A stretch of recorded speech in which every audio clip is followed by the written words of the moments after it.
Salam, senang sekali dapat bertemu kembali dengan adik-adikku yang kukasihi, anak-anak Tuhan yang diberkati.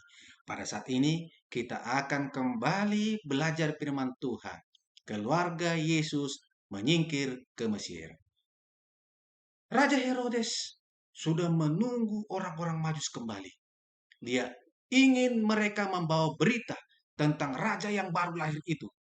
Namun hari-hari berlalu, orang-orang Majus tidak kembali. Mereka ternyata telah pulang ke negeri mereka. Kemudian Raja Herodes mulai marah. Dia pikir pasti mereka sudah menemukan bayi itu. Mungkin mereka telah memutuskan untuk bergabung dengan orang-orang itu untuk membuat raja baru yang baru lahir itu merebut tahtanya. Tidak boleh seorang pun menjadi raja di Bethlehem, kata Herodes. Maka dia memerintahkan setiap anak laki-laki di bawah 2 tahun harus dibunuh. Wah, sangat malangnya. Ada pembunuhan massal pada saat itu. Ada banyak bayi-bayi laki-laki dibunuh. Tidak terbayangkan ada begitu banyak ibu-ibu yang menangis karena ada banyak bayi yang dibunuh hanya untuk mencari bayi yang baru lahir itu, yang dikatakan orang Majus, raja yang baru lahir itu. Tapi pada waktu itu, malaikat Tuhan malaikat Tuhan berkata kepada Yusuf melalui mimpi. Yusuf, kata malaikat itu, bangun, bawa bayi Yesus dan ibunya ke Mesir. Tinggallah di sana sampai aku memberitahukan kamu lagi. Raja Herodes sedang berusaha membunuh Yesus. Engkau akan aman di Mesir.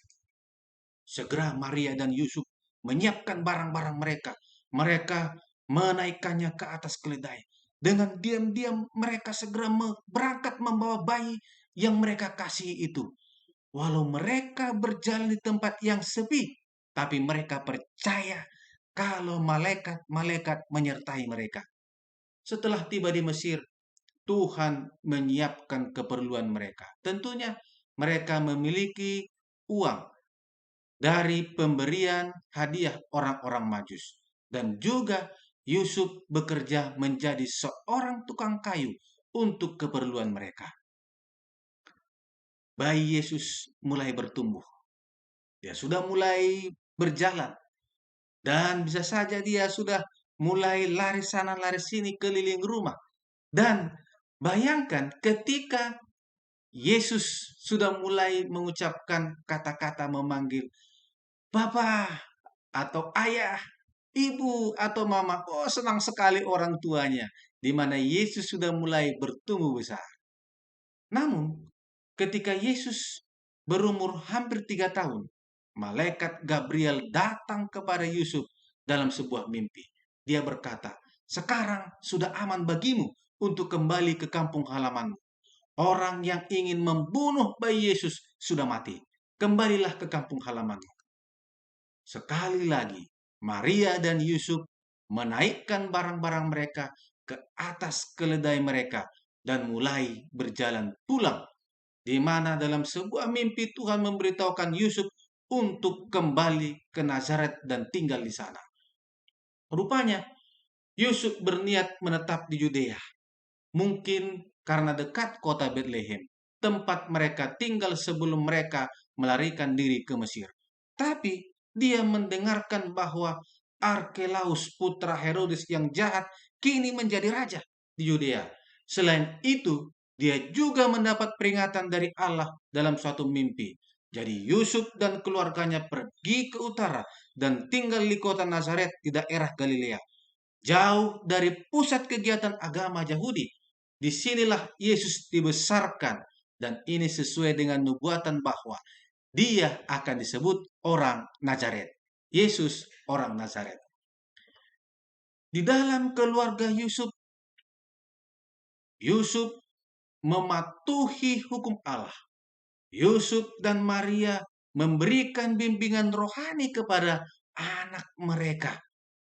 Bahkan sebelum tidur, ketika duduk, ketika dalam perjalanan, ketika mereka bangun, selalu memberitakan akan firman Tuhan. Dan mereka juga sering pergi ke sinagog untuk beribadah. Setiap hari Sabat mereka pergi beribadah dan ini rutin mereka lakukan, pergi ke bait Allah di Yerusalem. Yesus senang pergi ke sinagog atau ke gereja pada hari Sabat. Dan tentunya selalu ibunya mengajari dia mengenai cerita-cerita firman Tuhan, mengenai nubuatan-nubuatan, mengajari Yesus dengan benar hingga dia bertumbuh dewasa. Nah, anak-anakku sekalian, cerita ini mengajarkan kita bahwa Allah itu begitu baik yang selalu melindungi kita mulai dari bayi kecil bersama dengan orang tua kita, memberikan kebutuhan kita, dan tentunya Bapak Ibu kita juga sama seperti Maria dan Yusuf, selalu mengajari anak-anaknya hal-hal yang rohani, cerita-cerita Alkitab, dan tentunya senang mengajak untuk beribadah ke gereja, pergi ke gereja pada hari Sabat, memuji, memuliakan nama Tuhan. Karena adik-adik harus hidup seperti Yesus. Sejak kecil Yesus senang beribadah, senang mendengar firman Tuhan, senang juga dia berdoa. Diharapkan adik-adik semua senang berdoa, senang beribadah menurut akan perintah Tuhan. Inilah pelajaran bagi kita hari ini. Kiranya Tuhan memberkati kita. Amin.